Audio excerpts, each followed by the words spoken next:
Bapak Ibu penguji uji kompetensi mahasiswa PPD dalam jabatan Kementerian Agama Republik Indonesia LPTK IAIN Sultan Amai Gorontalo 2 tahun 2024. Perkenalkan, nama saya Eka Milanti Harjo. Saya guru pendidikan agama Islam dan budi pekerti di SMA 1 Telaga Biru.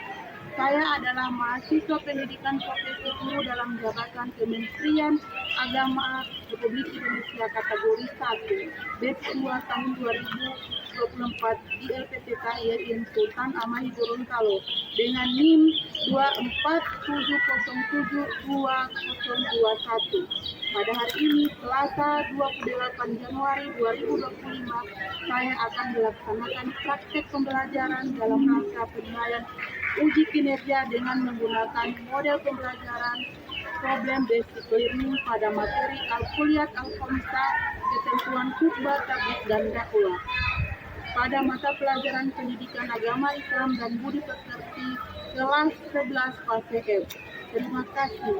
Mohon arahan, bimbingan, dan selamat menyaksikan. Wassalamualaikum warahmatullahi wabarakatuh.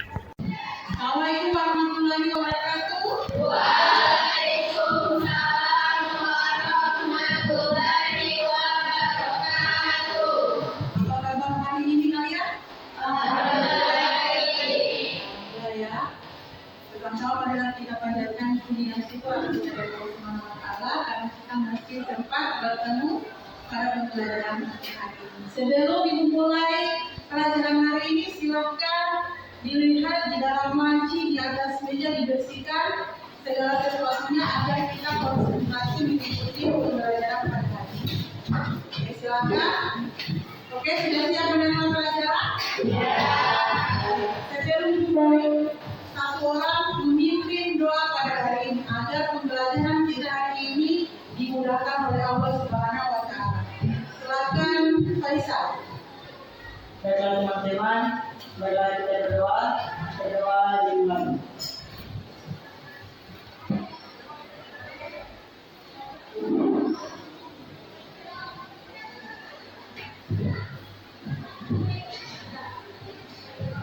Berdoa selesai. Oke, nah pada hari ini kita akan belajar sesuatu materi yang sangat kalian perlukan ketika kalian lulus nanti. Tapi sebelum kita masuk pada materi, Ibu akan mengambil absen supaya Ibu tahu siapa saja yang tidak hadir pada hari ini.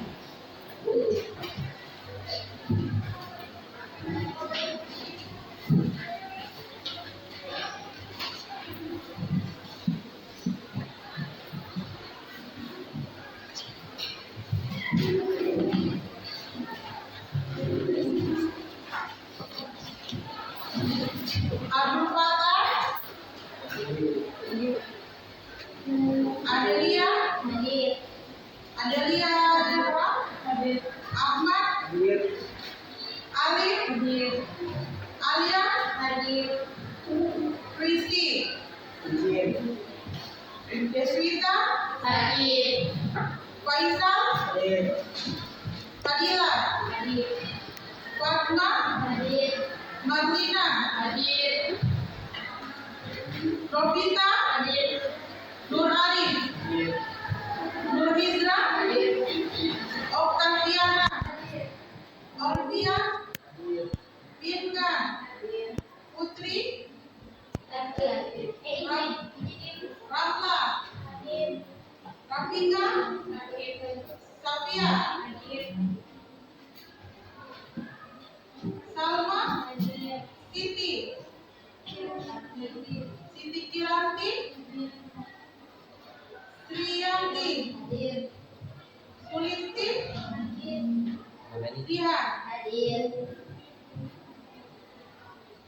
Nah, pada hari ini yang hadir hanya berapa orang?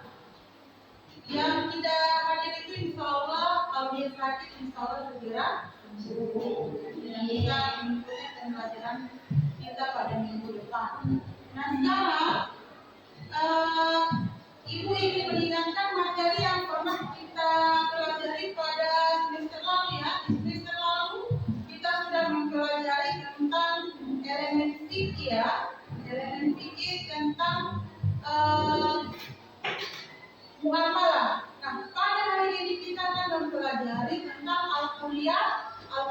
besar, yaitu 5 prinsip dasar Islam. Nah, coba saya ingin menanyakan sama kalian, siapa yang sudah pernah atau pernah melakukan sesuatu yang berupa menyampaikan informasi atau nasihat-nasihat atau ajaran-ajaran yang baik, misalkan khutbah, tabligh, dan dakwah. Silakan, siapa yang sudah pernah, silakan berdiri kalau sudah pernah.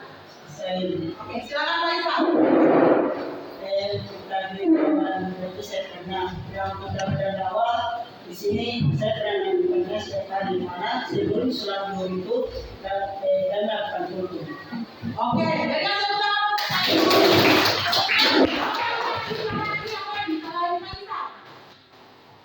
Oke, silakan Ahmad.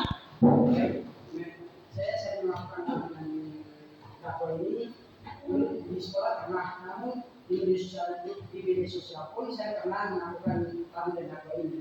Dakwah seperti tulisan-tulisan yang mengandung dakwah Islami di media sosial. Saya share di media sosial. Oke, dengan Oke, kalau itu bisa. Silakan apa lagi? Oke, silakan Pak. Menurut saya di zaman sekarang kita mulai sekali menemukan dakwah-dakwah atau ajaran-ajaran Islam, contohnya di media sosial. Semua orang pasti sudah menggunakan gadget dan media sosial, dan di situ banyak video-video atau kata-kata yang tentang agama Islam, mengajarkan tentang agama Islam. Oke, berikan tentang. Oke, benar. Bahwasanya sudah zaman sekarang itu sudah banyak media-media atau sesuatu yang bisa kita sampaikan melalui media-media sosial, apalagi tentang khutbah, tabligh, dan dakwah. Nah, untuk materi kita pada hari ini yang kita akan bahas tentang al-kulliyat al-khamsah, yaitu ketentuan khutbah, tabligh, dan dakwah. Nah, sekarang Ibu akan menjelaskan cerita dan tujuan pembelajaran pada hari ini ya. Silakan diperhatikan di depan layar ya, depan layar kalian.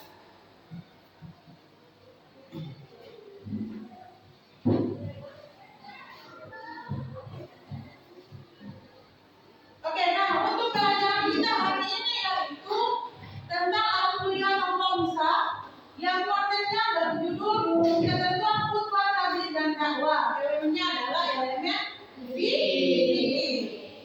Nah, cara pembelajaran pada hari ini adalah peserta didik mampu memahami sumber hukum Islam dan pentingnya menjaga 5 prinsip dasar hukum Islam, yaitu al-kulliyat al-khamsah.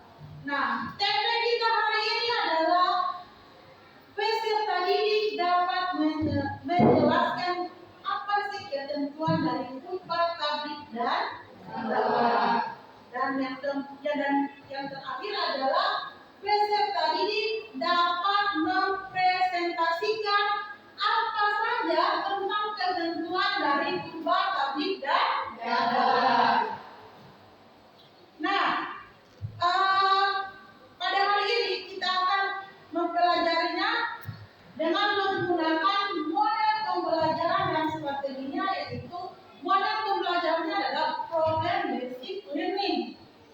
Kemudian strateginya yaitu diferensiasi.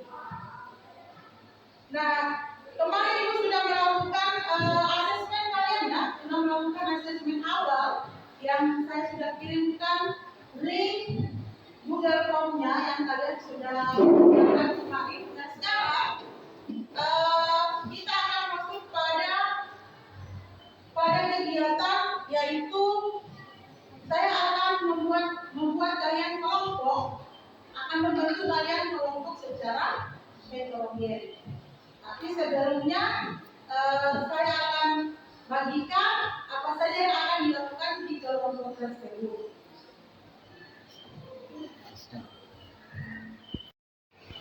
Oke, kemarin saya sudah melakukan asesmen awal pada materi ini dan alhamdulillah kalian rata-rata sudah mendapatkan nilai yang sangat memuaskan dan setidaknya sudah mengerti apa saja tentang ketentuan khutbah, tabligh, dan dakwah. Nah, sekarang kita Ibu akan membagi kalian kelompok secara heterogen. Dengan cara bagaimana?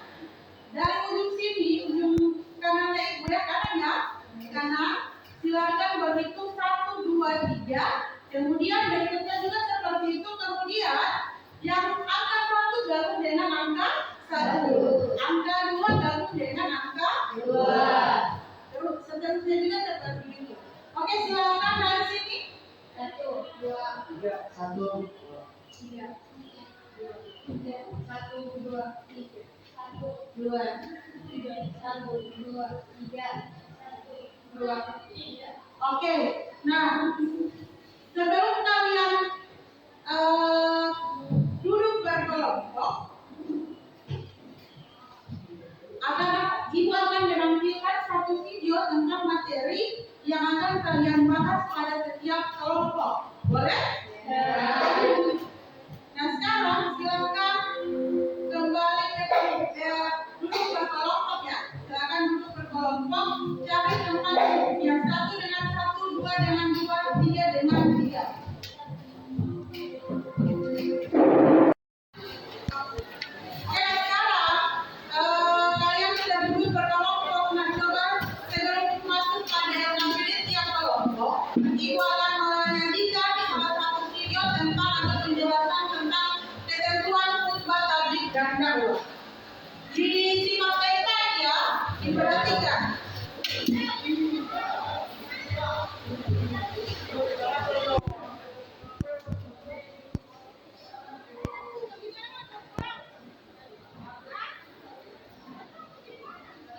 Assalamualaikum warahmatullahi wabarakatuh.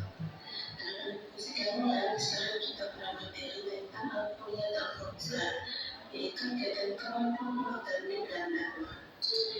Dan sama-sama kita akan mendengarkan penjelasan berikut. Yang pertama tentang khutbah. Khutbah adalah pidato atau syarat keagamaan yang disampaikan pada saat-saat tertentu dalam ibadah seperti khutbah Jumat, khutbah Idul Fitri, dan khutbah Idul Adha. Khutbah memiliki tujuan utama memberikan nasihat, menguatkan umat akan perintah dan larangan Allah serta meningkatkan ketakwaan. Kemudian ketentuan khutbah dilakukan pada waktu tertentu seperti saat sholat Jumat, Idul Fitri, dan Idul Adha. Kemudian bagaimana syarat-syarat dari khutbah itu sendiri? Khutbah harus dilakukan dengan bernyanyi jika mampu dan disampaikan dengan suara jelas. Terdiri dari 2 khutbah yang dipisahkan dengan duduk sejenak. Dalam khutbah Jumat, khotib wajib membaca pujian depan Allah Subhanahu wa Ta'ala. Ibu Nurjaya diminta bantuan sekitar 12 Ibu Nurjaya diminta sekitar 12 Khotib harus menunjukkan di atas angka tertentu seperti gerakan besar, berat, dan memahami ilmu. Kemudian kita pindah pada tabligh. Apa pengertian kata tabligh? Tabligh adalah berasal dari bahasa Arab berarti menyampaikan atau mengingatkan. Dalam konteks agama, Islam, tabligh adalah menyampaikan ajaran agama kepada orang lain dengan tujuan memberikan pemahaman yang benar tentang ajaran Islam. Ketentuan dari tabligh yang pertama tujuannya adalah menyampaikan ajaran Islam, mengajak orang untuk berbuat baik dan menjauhi buruk sesuai ajaran Allah. Dilakukan oleh setiap siapa saja yang memiliki ilmu dan pemahaman agama yang cukup untuk disampaikan kepada orang lain. Kemudian metode yang digunakan bisa beragam, misalkan melalui ceramah, diskusi, tulisan ataupun yang lainnya, dengan santun dan bijaksana. Kami melakukan dengan hikmah ataupun kebijaksanaan, yaitu dengan cara yang benar paham, tidak memaksa, dan menggunakan kekerasan ataupun pemaksaan. Nabi mengatakan tabligh terdapat dalam Quran Surat Al-Maidah ayat 67. Kemudian kita pindah pada dakwah. Apa sih pengertian dalam dakwah itu sendiri? Dakwah adalah ajakan atau seruan kepada orang lain untuk mengikuti ajaran Islam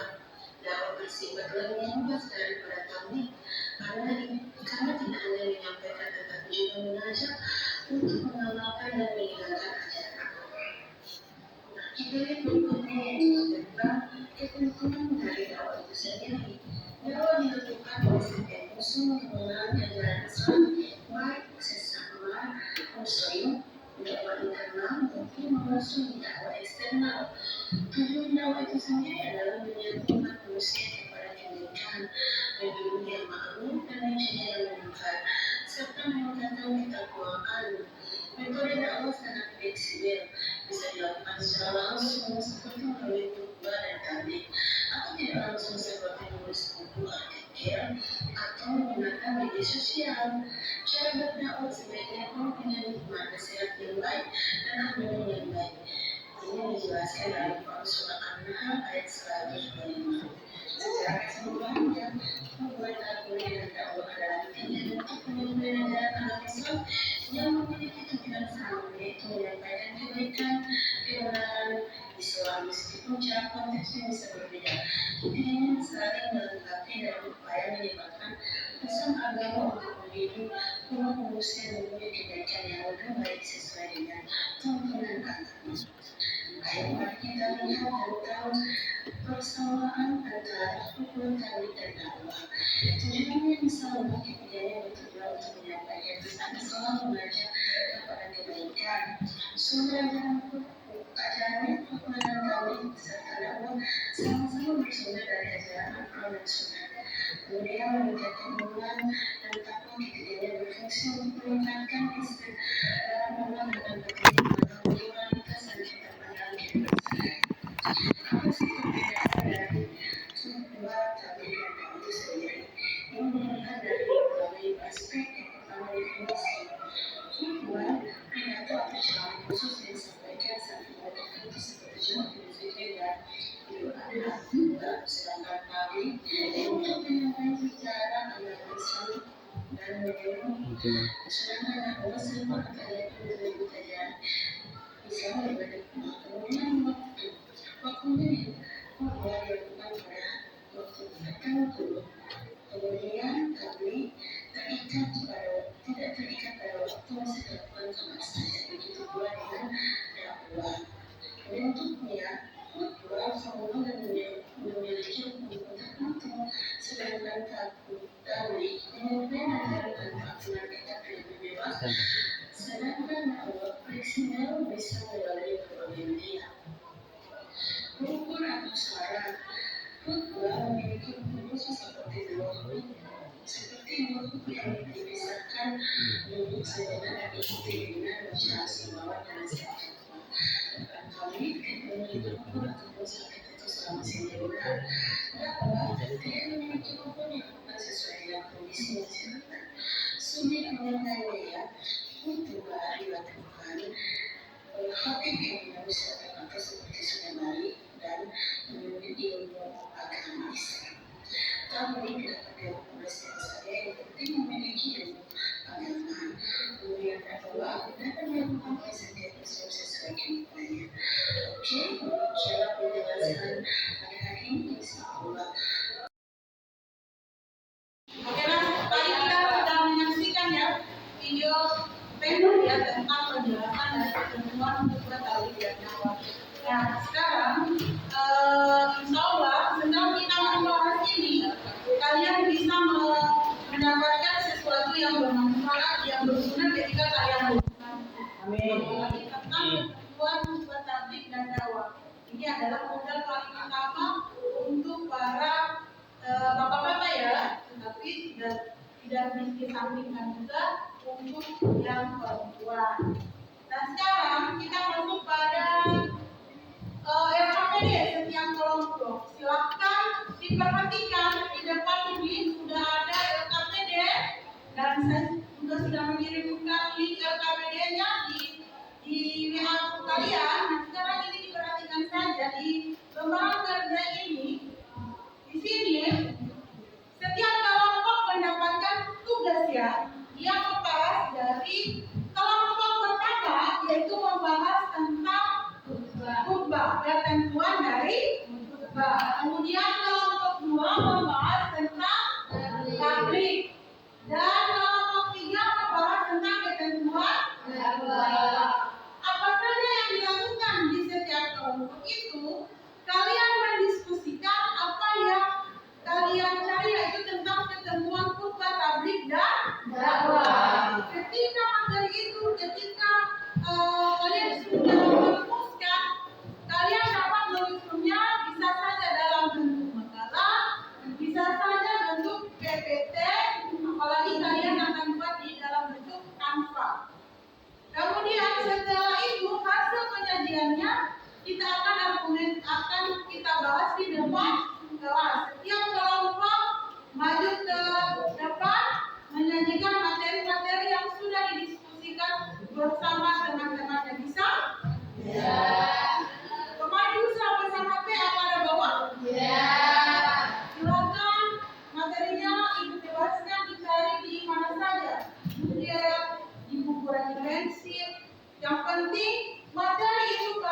teman kelompok ya. Coba saya mau tanya, kelompok 1 dia membahas tentang kelompok 2 membahas kelompok 3 membahas tahu kan? Nanti silakan dicari di buku referensi ataupun di Google tentang materi-materi yang sudah diberikan. Silakan dikerjakan. Oke, sudah selesai di kelompok ini. Ya, sementara mencari referensi yang lain. Ya, kesempatannya sudah sementara ya. Oke, untuk kelompok 2 sepakat? Sementara mencari referensi ya.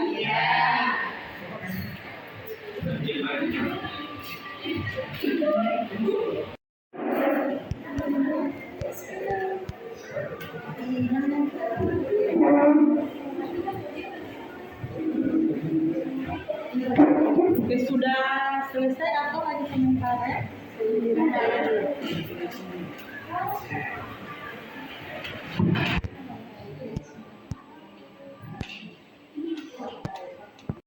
Oke, sudah selesai tugasnya? Sudah selesai tugas kelompoknya? Alhamdulillah ya. Nah, dengarkan perintah dari Ibu ya. Yang pertama yang akan menjadikan adalah kelompok 1, yaitu kelompok 2. Kemudian kelompok 2 yaitu tentang dan kelompok 3 adalah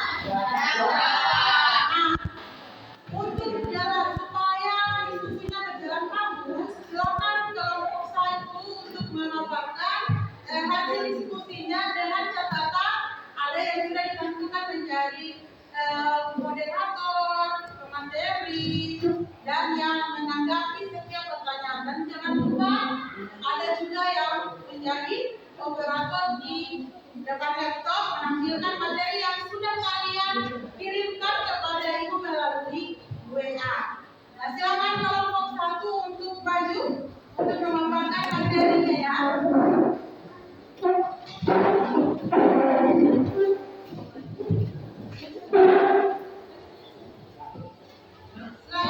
1. Saya mau ambil nilai ya, saya mengambil nilai dari ya. Ibu jangan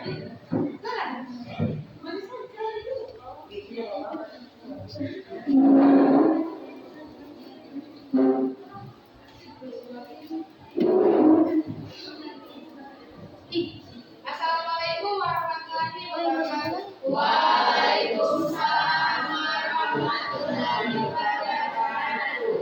Kami dari kelompok 1 akan mempresentasikan hasil diskusi kami. Yang akan menyampaikan diskusi kami yaitu siapa? Untuk Sulisti dipersilakan.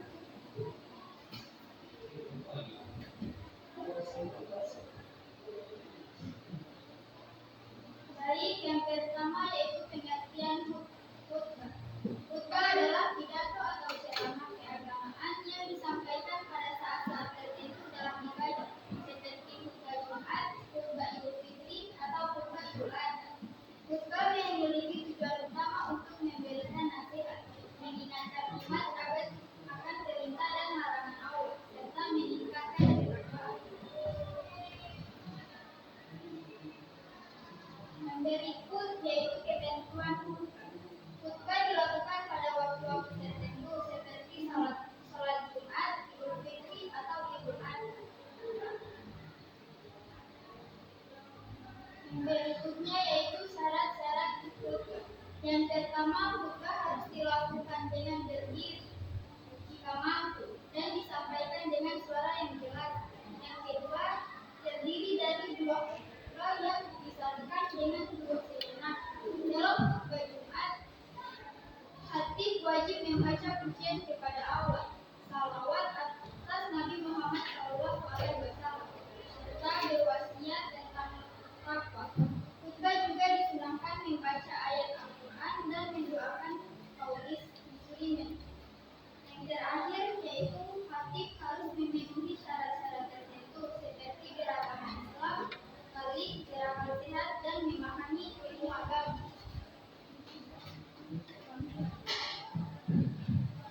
Selanjutnya dalil tentang khutbah. Allah memerintahkan untuk menyampaikan nasihat dan peringatan kepada orang lain, terutama dalam konteks ibadah.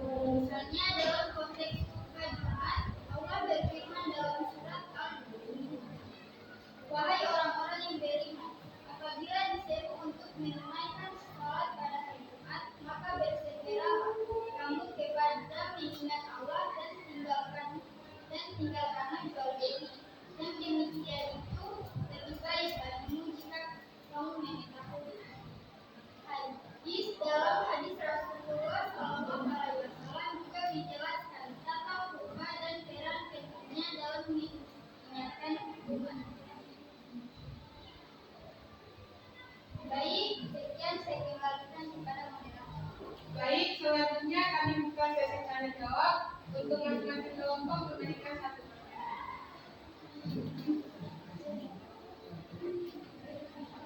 Apakah ada kelompok keluarga yang ingin ditanyakan?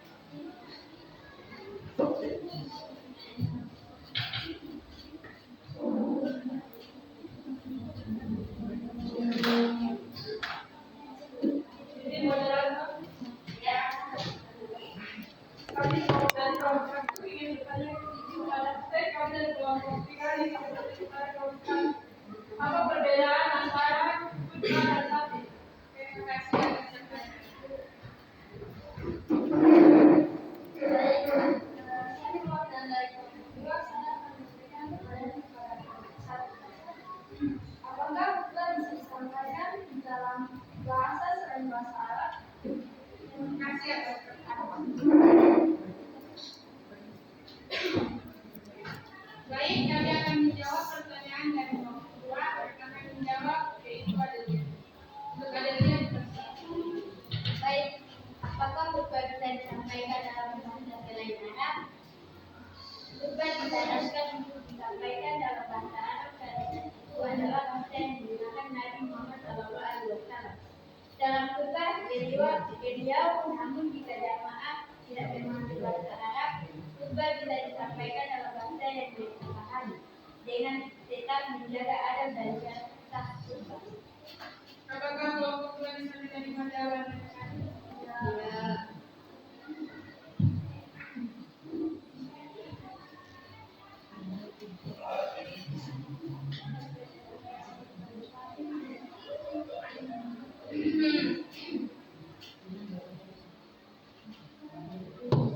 Baik, kami akan menjawab pertanyaan kelompok tiga yang akan dijawab oleh Faisal ini. Untuk Faisal dipersilakan. Baiklah, maka dari yang Yunus, di sini jawabannya perbedaan khutbah dan tablik terletak pada waktu pelaksanaan, syarat dan rukun serta halayak sasaran. Sekian, terima kasih. Saya kembalikan kepada moderator. Sekian presentasi dari kami. Sekian kurangnya mohon maaf. Wassalamualaikum warahmatullahi wabarakatuh.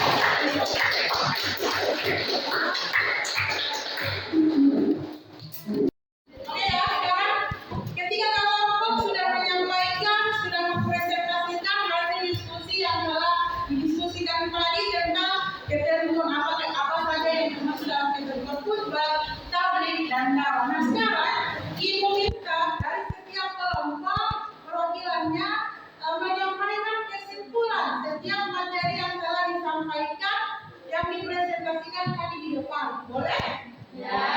Dari kelompok satu ya. Dari kelompok satu silakan, kemudian lanjutkan ke kelompok kedua dan kelompok tiga. Oke, silakan kelompok satu.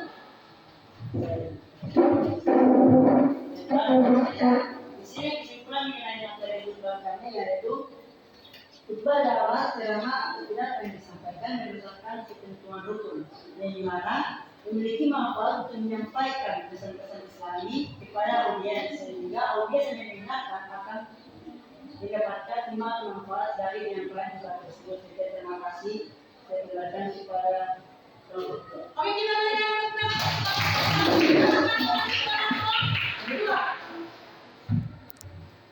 Oke, baik, saya akan menyampaikan kesimpulan dari materi kami yaitu tabligh.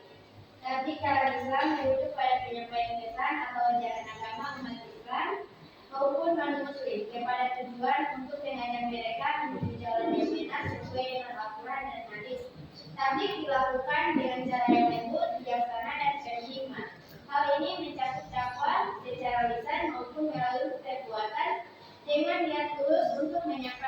perbaikan dan perbaikan kondisi umat. Tapi bukan hanya tugas ulama, tetapi kewajiban setiap muslim untuk menyampaikan kebaikan kepada sesama. Baik itu kesimpulan dari kelompok kami di bagian terima kasih. Oke, berikan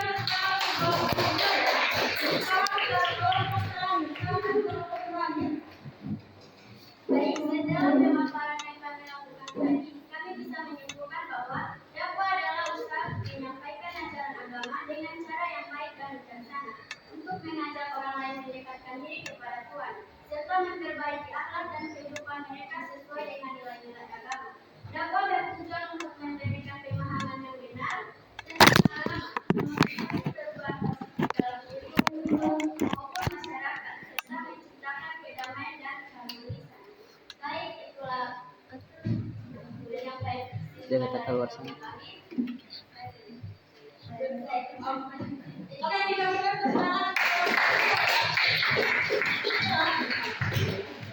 dari semua kelompok ibu memberikan apresiasi yang tinggi dan memberikan nilai yang bagus ya, karena kita memahami apa yang sudah disampaikan dari setiap kelompok tentang ketentuan khutbah tabligh dan dakwah. Nah, yang paling intinya khutbah tabligh dan dakwah itu adalah penyampaian agama ya, ajaran agama Islam untuk meningkatkan ketakwaan. Hanya saja perbedaannya yaitu terdapat dari segi waktu dan ketentuan dan syarat-syarat tertentu ya. Ada yang memang harus pada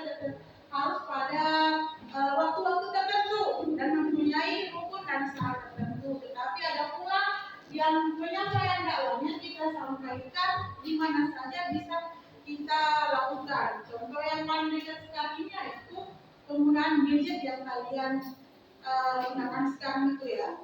Silakan di-share ajaran-ajaran atau ajakan-ajakan menuju kebaikan. Jangan hanya men-share sesuatu yang dapat memecah belakan umat Islam sekarang ini ya, tapi kita men-share sesuatu yang bermanfaat dan beribadah agar itu menjadikan kita amal jariah kita ya, tabungan kita ke akhirat nanti. Boleh? Ya. Nah, untuk memperkuat lagi pengetahuan kalian, ibu akan men-sharekan link Google Form. Silakan diisi, silakan dijawab sesuai yang kalian ketahui ya. Oke, nah sekarang kita perhatikan ini adalah asesmen akhir ya, asesmen akhir pelajaran. Coba lihat, ibu sudah mengirimkan link di grup kalian dan silakan link diisi. Ini adalah link Google Form untuk mengetahui bagaimana pengetahuan kalian tentang ketentuan khutbah tabligh dan dakwah yang sudah kalian paparkan tadi. Silakan saya beri waktu 5 menit. Ibu sudah memberikan asesmen akhir melalui yang ibu share tadi. Nah sekarang ibu minta satu orang, sebelum kita tutup ya, ibu minta satu orang entah perwakilan dari kelompok mana silakan menyimpulkan semua materi yang telah dibahas tadi secara ringkas. Hanya secara ringkas saja, boleh? Oke, siapa yang jelas menyimpulkan semua materi tersebut? Oke, silakan Faisal. Baiklah, saya akan menyimpulkan semua materi yang telah disampaikan oleh semua kelompok. Yang pertama, saya akan membahas mengenai khutbah, di mana kesimpulan saya mengenai khutbah memang adalah suatu bentuk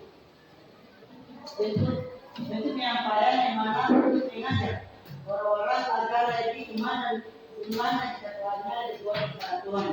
Kemudian tabligh memang berbeda dari khutbah, tetapi tujuannya sama.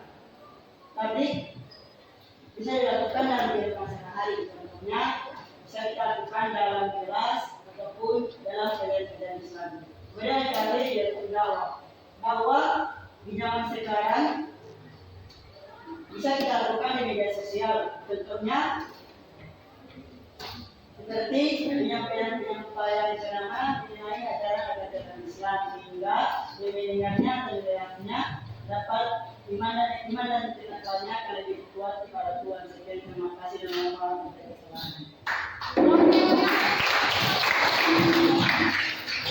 Itu kesimpulan dari Faisal. Nah, kita lihat kesimpulannya ya. Kesimpulannya yaitu setelah tadi sudah memberikan tugas dan tantangan tersendiri. Nah, ini juga ada oleh-oleh di rumah nanti ya, yaitu silakan kerjakan uji kompetensi di buku prakteknya kalian di halaman 101 ya, tentang uji kompetensi tentang ketentuan khutbah dan tabligh.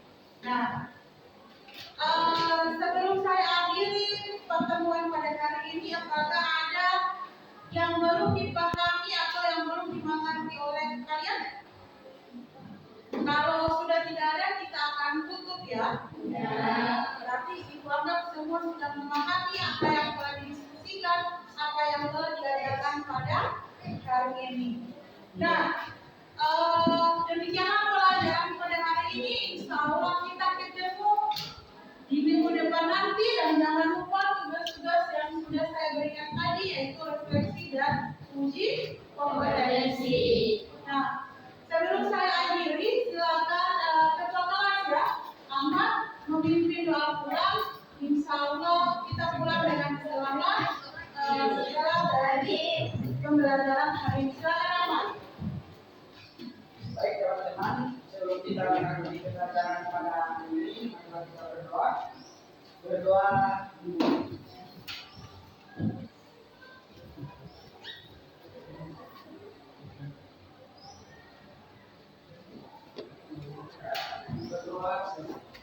Oke, alhamdulillah pembelajaran pada hari ini berjalan dengan lancar, dan Ibu ucapkan terima kasih atas diskusinya tadi, sangat bagus. Insya Allah kita ketemu minggu depan dalam keadaan baik dan sehat. Ya, dan apabila ada kata-kata Ibu yang menyinggung, ada kata-kata yang dapat membuat kita tersakiti, mohon dimaafkan.